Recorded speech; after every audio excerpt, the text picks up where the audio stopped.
Assalamualaikum warahmatullahi wabarakatuh. Perkenalkan, saya Yuli Septiana, saya mahasiswa profesi nurse dari Universitas Jenderal Ahmad Yani. Pada kesempatan kali ini saya akan memberikan pendidikan kesehatan mengenai DHF pada pasien anak G. Hari ini saya akan memberikan pendidikan kesehatan ini yang ditujukan kepada orang tua pasien.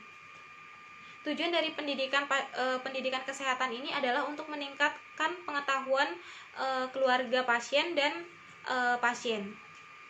Hari ini saya akan memberikan pendidikan kesehatan mengenai penanganan DBD atau yang disebut DHF dan juga tanda dan gejala dari DHF. Media yang saya gunakan pada kesempatan kali ini adalah leaflet, poster. Setelah media siap, saya siap menuju pasien. Selamat pagi, Ibu. Ya, pagi Bu. Benar, ini dengan ibunya anak Gita ya? Ye. Baik Ibu, tujuan saya kemari adalah memberikan pendidikan kesehatan mengenai demam berdarah atau DHF. Ini berkaitan dengan kondisi penyakit yang adik derita. Hari ini saya akan memberikan pendidikan kesehatan, mungkin bisa dibaca-baca ya Ibu sambil saya jelaskan. Ya Bu. Bu, sebelumnya apakah Ibu tahu apa itu demam berdarah, Bu? Enggak Mbak.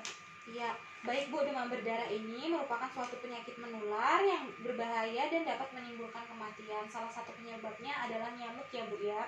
Nah, nyamuk ini akan membawa virus dengue, jadi tertular melalui pembuluh darah ya Bu ya. Nah, untuk tanda dan gejalanya sendiri Ibu bisa baca di sini. Yang pertama itu demam tinggi mendadak sampai dengan lebih dari 38 derajat Celcius.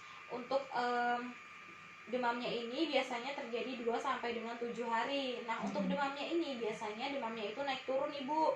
Kemudian biasanya demamnya ini tidak teratasi dengan diberikan paracetamol. Misalnya di rumah Ibu kasih paracetamol nih tapi tidak turun dalam waktu 7 hari. Seperti itu Bu tanda dan gejalanya. Kemudian tanda berikutnya adalah mual, muntah dan nafsu makan yang mulai berkurang. Nah, ini yang membuat salah satu yang membuat dehidrasi Bu. Kemudian ada nyeri sendi juga Bu, atau pegal-pegal yang dirasakan oleh adik. Kemudian sakit kepala atau juga pusing. Kemudian ada nyeri atau rasa panas di belakang bola mata, itu biasa terjadi ya Bu ya. Biasanya juga terjadi di area wajah itu wajahnya kemerahan. Kemudian nyeri perut, itu juga bisa menyebabkan konstipasi. Baik Bu, selanjutnya nah, ini kita masuk ke penanganan DBD di rumah ya Ibu. Yang pertama itu kalau adiknya demam, kita bisa beri paracetamol. Nah, paracetamol ini kan bisa dibeli di apotek-apotek terdekat tanpa resep dokter. Nah, itu bisa untuk penanganan pertamanya bisa diberikan paracetamol untuk menurunkan demamnya Ibu. Namun, jika demamnya ini tidak turun, Ibu harus segera membawanya ke fasilitas kesehatan terdekat.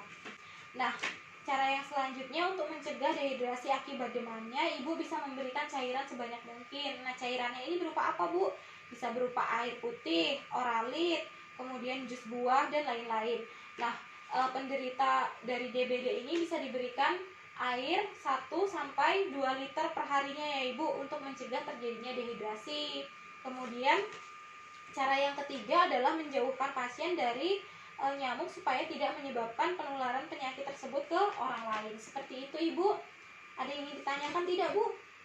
Tidak ada ya Bu ya. Cukup jelas. Baik, saya evaluasi ya Ibu ya.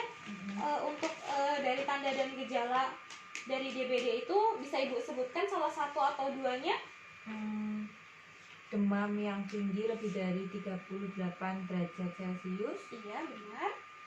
Itu bisa juga diikuti mual dan nyeri perut. Iya, baik. Saya rasa cukup ya Bu pendidikan kesehatan kali ini. Leafletnya bisa dibawa pulang, mungkin bisa dibaca-baca lagi di rumah. Saya cukupkan. Baik, saya permisi ya Ibu ya. Ya, terima kasih ya Mbak. Iya.